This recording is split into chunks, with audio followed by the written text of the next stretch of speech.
ইংরেজি নতুন বছরের প্রথম দিনে যানবাহন চলাকালীন যান চালকদের সতর্কতা বজায় রাখতে জেলা পুলিশের অভিযান ধর্মনগরে। সড়ক দুর্ঘটনা বেড়ে যাওয়ায় উত্তর জেলা পুলিশ প্রশাসন দপ্তর প্রতিনিয়তই অভিযান চালিয়ে যাচ্ছেন, কারণ তারা নিশ্চিত হয়েছে যে চালকদের জবাবদিহি খুবই কম, যানবাহন চালায় বেপরোয়া। আইন শৃঙ্খলার না মেনেই তারা যানবাহন নিয়ে রাস্তায় নেমে পড়েছেন এবং যান দুর্ঘটনার কবলে পড়ছেন। দিনে রাতে সমান ভাগে দুর্ঘটনা ঘটছে প্রতিনিয়তই। মুখোমুখি সংঘর্ষ হচ্ছে 30 ভাগ ক্ষেত্রে।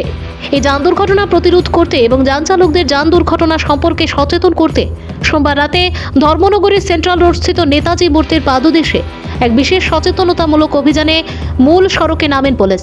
এদিন উত্তর জেলার police super Bhanupada Chakraborty IPS এর নেতৃত্বে এই সচেতনতামূলক অভিযান সংগঠিত হয়।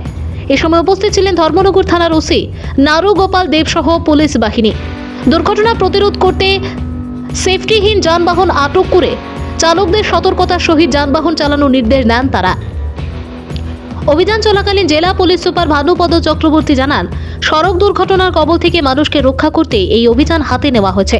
এদিন সংবাদ মাধ্যমে তিনি কিছু প্রশাসনিক নিয়ম কানুনও তুলে ধরেন, যেমন জনসাধারণকে মোটরসাইকেল চালক ব্যতীত একজনের বেশি আরোহী বহন না করা, চালক ও আরোহী উভয়ই সঠিকভাবে হেলমেট ব্যবহার করা, বৈধ কাগজপত্র ড্রাইভিং লাইসেন্স ব্যতীত মোটরসাইকেল না চালানো, বেপরোয়া গতিতে মোটরসাইকেল ও গাড়ি না চালানো, মোটরসাইকেলের লুকিং গ্লাস ব্যবহার না করা এবং উল্টো পথে গাড়ি না চালানো, রাস্তা পারাপারের সতর্কতা, মোবাইল ফোনে কথা বলা অবস্থায় রাস্তা পারাপার না হওয়া এবং সময় বাঁচাতে গিয়ে ধারণ ক্ষমতার অতিরিক্ত কোনো কিছু বহন না করার অনুরোধ করেন তিনি। আসলে আপনাদের মাধ্যমে আপনাদের যে চ্যানেল আছে সেই চ্যানেল যারা দর্শক তাদেরকে এবং আপনাদেরকে শুভ ইংরেজি নববর্ষের শুভেচ্ছা এবং অভিনন্দন জানাই।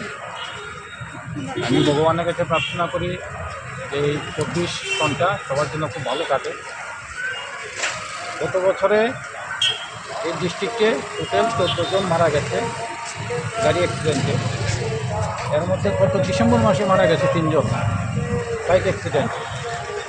আজকে একটা ভালো দিন, সেই দিনে আমরা কোনো কাউকে পেনাল্টি কিছু করব না, কিন্তু পাশাপাশি তাদেরকে সতর্ক করার জন্য আমরা এখানে পুলিশ ধর্মনগর থানা থেকে আমরা সবাই রাস্তার মধ্যে নেমেছি।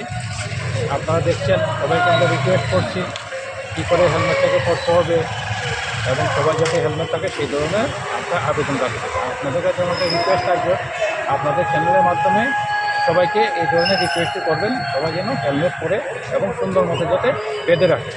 Thank you.